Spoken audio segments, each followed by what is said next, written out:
Mayong gabi kanatong tanan mga kaigsunan. Happy Sabbath. Salamat mga kaigsunan sa maalindot nga awit no nga atong nagidalit sa atong igsoon si Brother Dante. Atong nakita mga kaigsunan na pag-upan siya diri nga nabalik sa pag-alagad apan ang iyang kadasidon mga kaigsunan murag grabe ka. Kung tagaan siya bahin, di siya mapalipat, nabiligit sa pagkanta. Una mga kaigsunan, no? Inala rin mga kaigsunan kung kita magpagamit sa Ginoo alang sa iyang dulaton. Una mga kaigsunan na atong i-welcome ang tanang miyembro, apil na atong mga bisita, nini ang magiyon. Kung akong nakita mga kaigsunan si Pastor Pinosimo, welcome Pastor.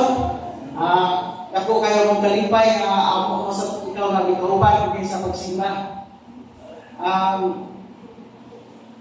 Salamat kaya ni Brother Elder Eljon mga kaigsunan na sa pag-invite kaya na ako.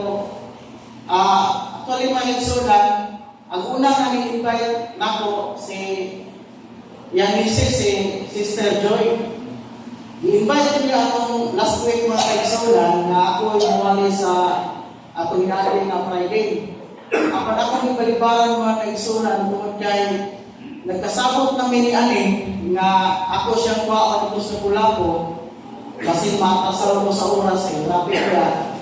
Muna nga, pero wag ko mabalibar mga kaigsunan. Ako lang ina nga pwede i-move na lang next Friday.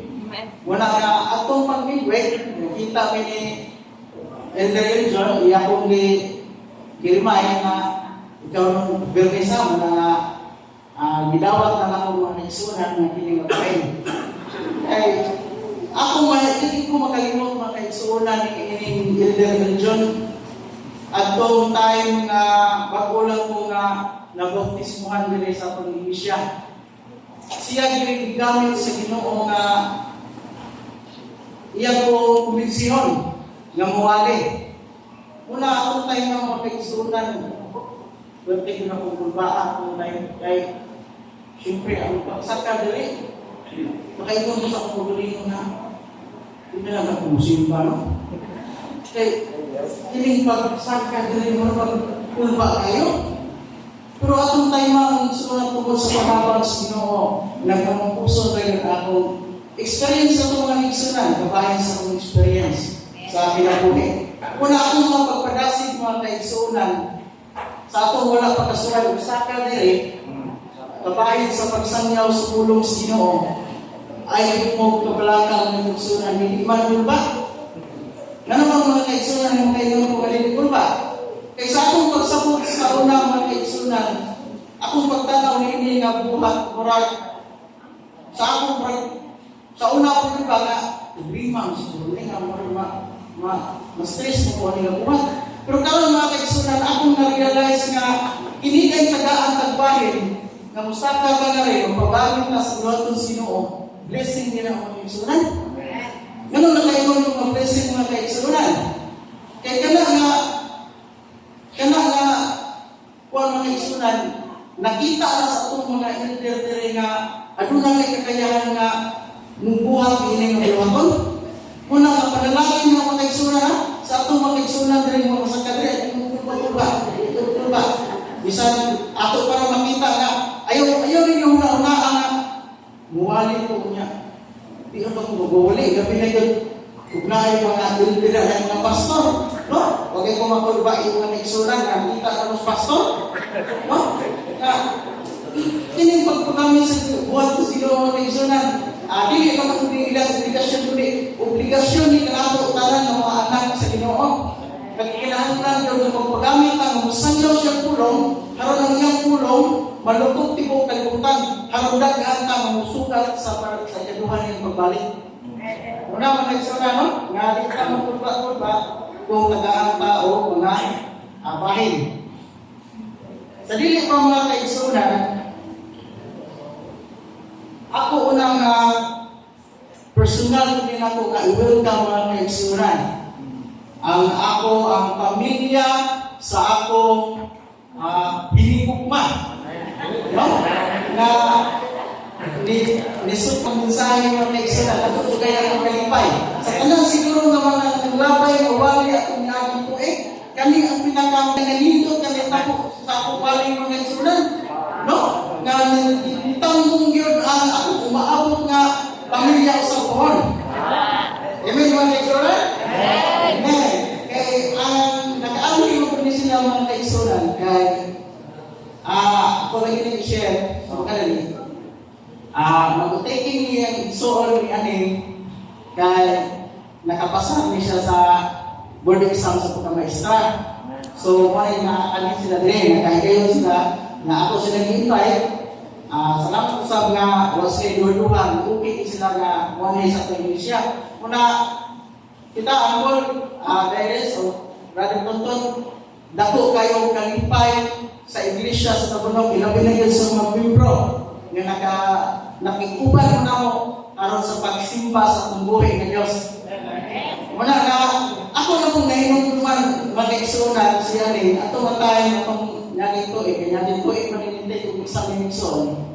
Ako nahinom naman na magtabi niya, ningon siya na, ako nila po yung ako si Cristo isa, sa ilang isang mautang na pasang siya lang, karong matumay na yung pang-English nila po. Sa tingin. Pero tungkol sa mga kabayos sinuong mga naigsoon na, usa na yung kate. Malapuson din siya sa yung pang-English nila po.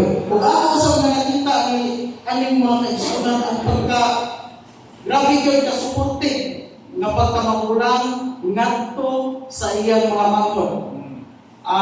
Responsibly ngadto sa iyang pamilya. Muna nakainom mo sa pagalingon mga igsunan nga sultihan na ako, no? Bakit gano'n ang sultihan mga igsunan? Ngayon nakainom mo sa pagalingon na swerte ko. Gitagaan mo niyang babae mga igsunan ng guwapat. O di lang kay guwapat. Responsable nga pagka-anak, responsable nga pagka-mabuwang nagpos niyang mga mahal. Nga wala siya, dili iyang pagalingon niya una, hindi lang iyang pamilya. Muna nakainon ko sa pagalingon. Kung ano na may swerte nga mga laki binis ko po sa liputan, isang ko niya nga ano siya. Amen? Okay. So, sa dili ko na ko, sundan at mensahe mga kaigsunan. Bubo rin yung mensahe. Pero,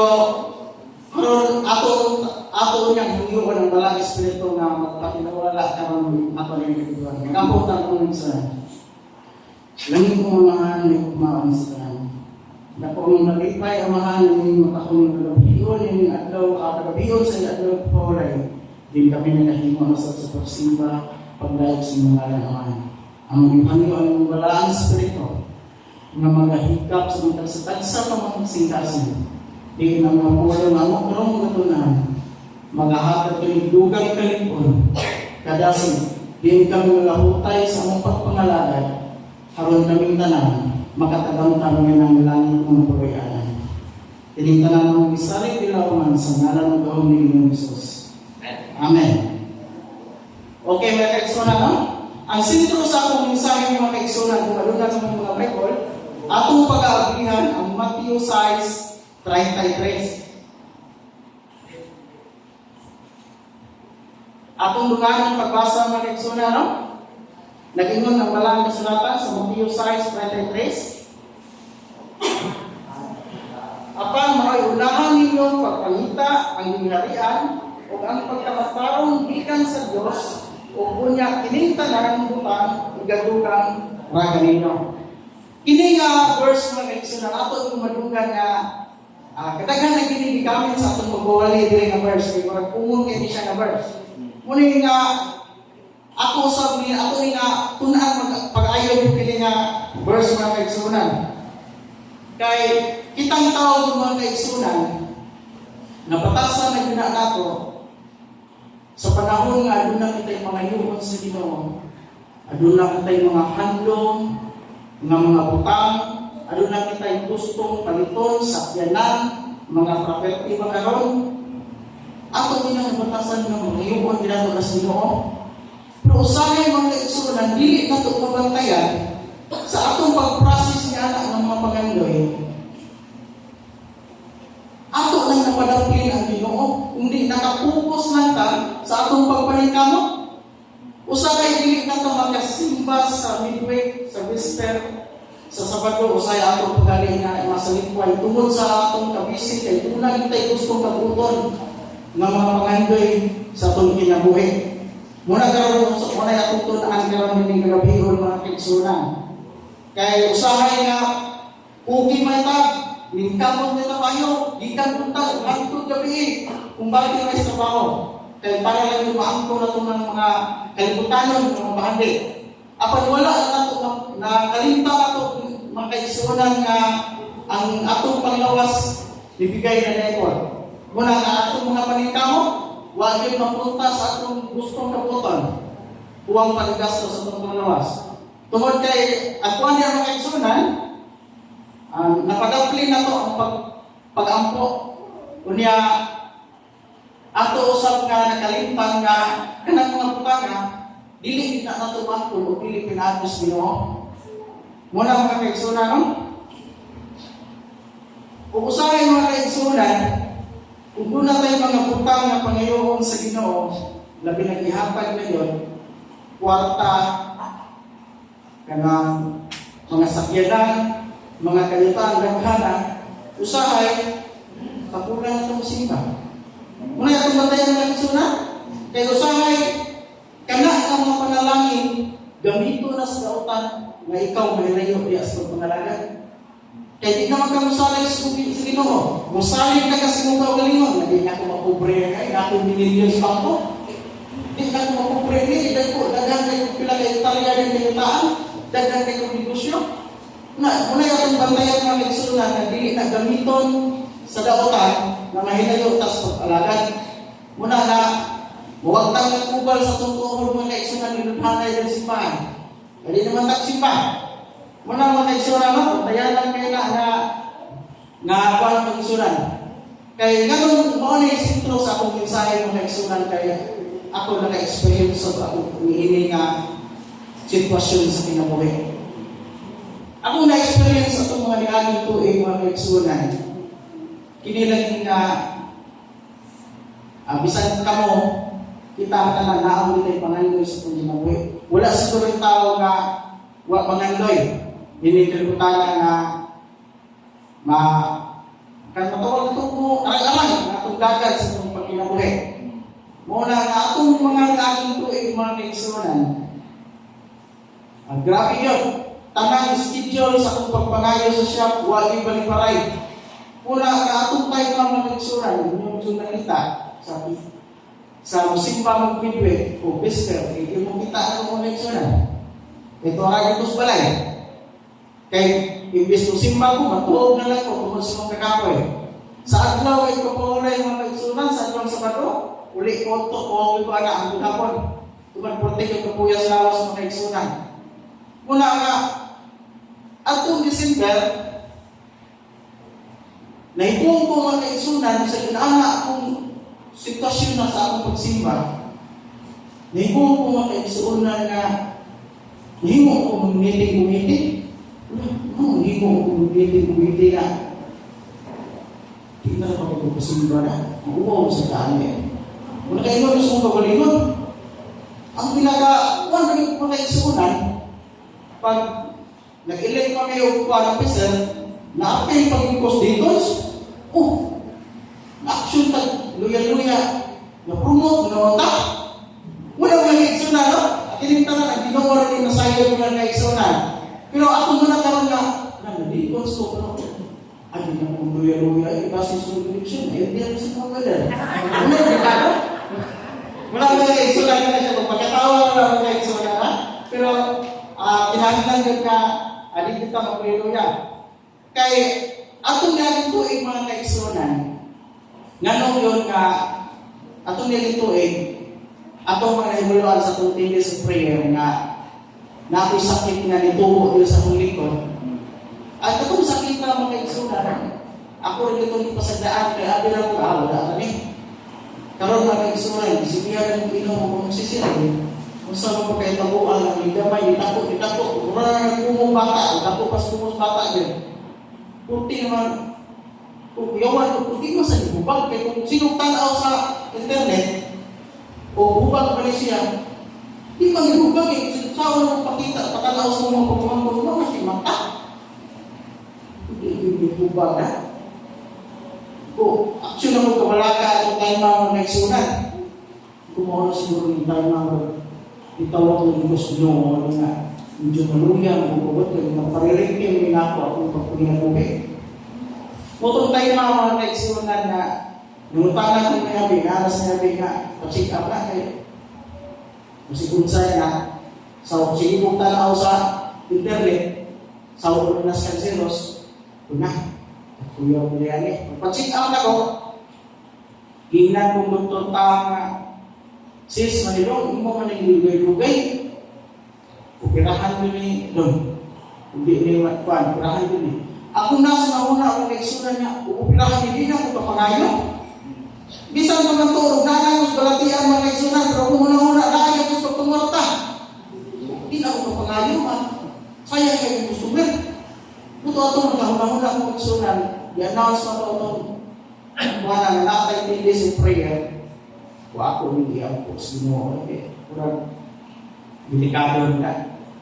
Kung sa akin, wala rin ako na ba kayo, hindi na ako katuwa maghida, magkakilin na lang ko. Mga kayo, kung manaigso na, atong 10 days of prayer, atong may doon naman na itagaan ko bahin ni Sister Karen, nahimo kong facilitator, salamat na sa manaigso na naraming guide board, unang nga nahimo kong facilitator na ito na time.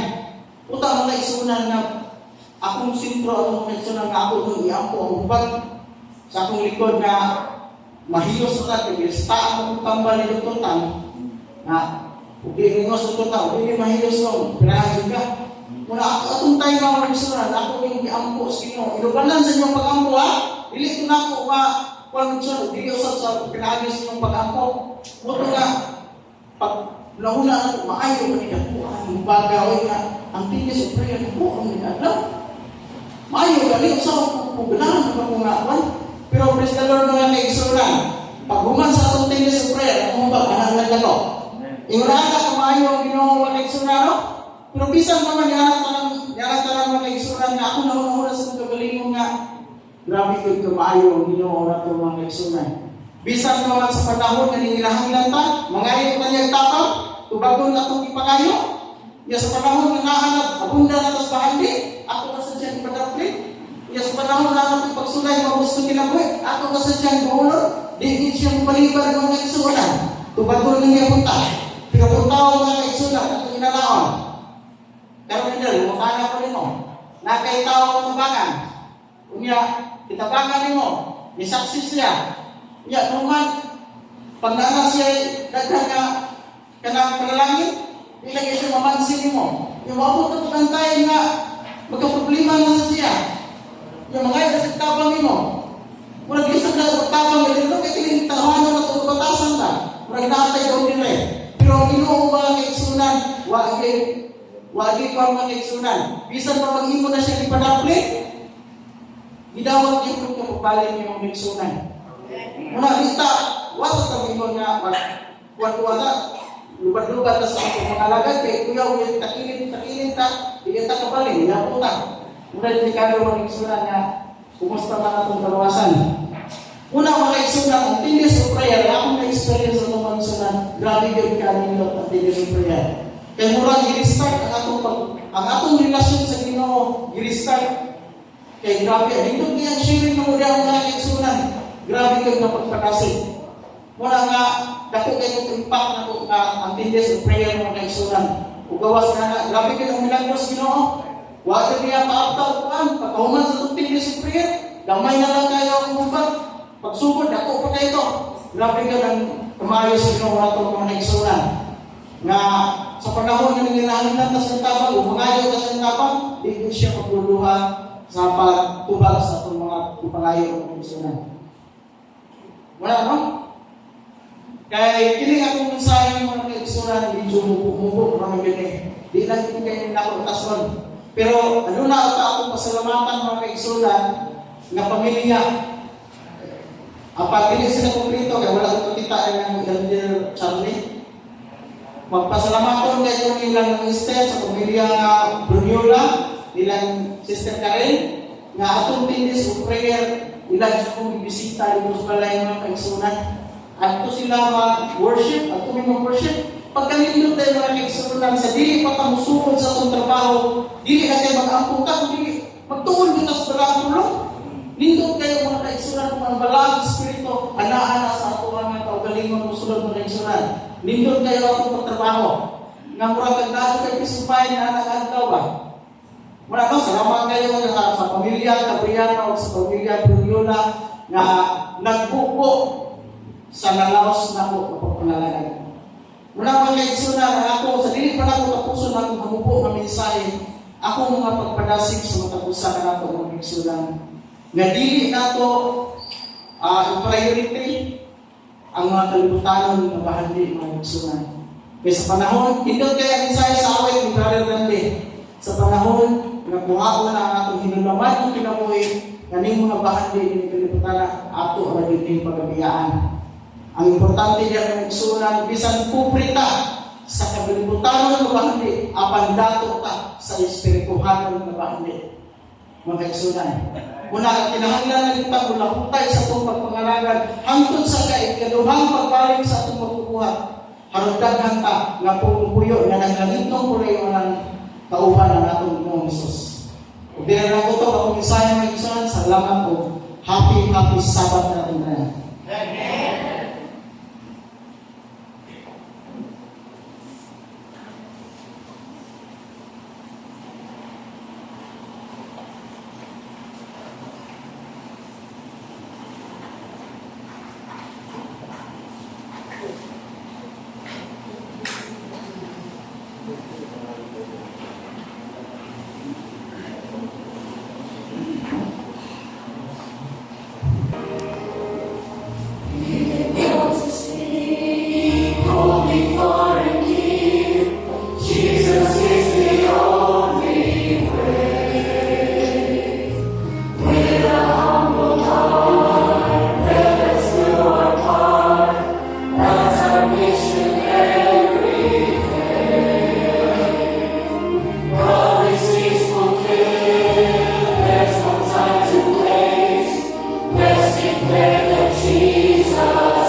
Panginoon sunod ako sa kanamo. Nagili na mo i-priority ang mga kalibutanan ng bahagi, kundi among i-priority ang espiritahanan ng bahagi. Diin kami magmalitoon sa mga pagpalaga diha kanimo. Malahutay kami hangtod sa katapusan, hangtod sa inyong pagpalagamahan. Diin kami tanan, hindi sa iglesia sa Panginoon. Andang kami matubang, umupuyo na ng langit ng tuloyan. Samtang kami magpamauli, bulag-bulaga kami man, napuno sa ng grasya at kalawan. Inikay kami sa makasakit o kadawat, nagbigay sa mga disgrasya, na say kami amahan ng makaabot sa mga pagsatagsa ng mga tuloyan. Pinigtanan ng pinasalit, ipasalamatan, sa ngalan ng bahong ni Jesus. Amen.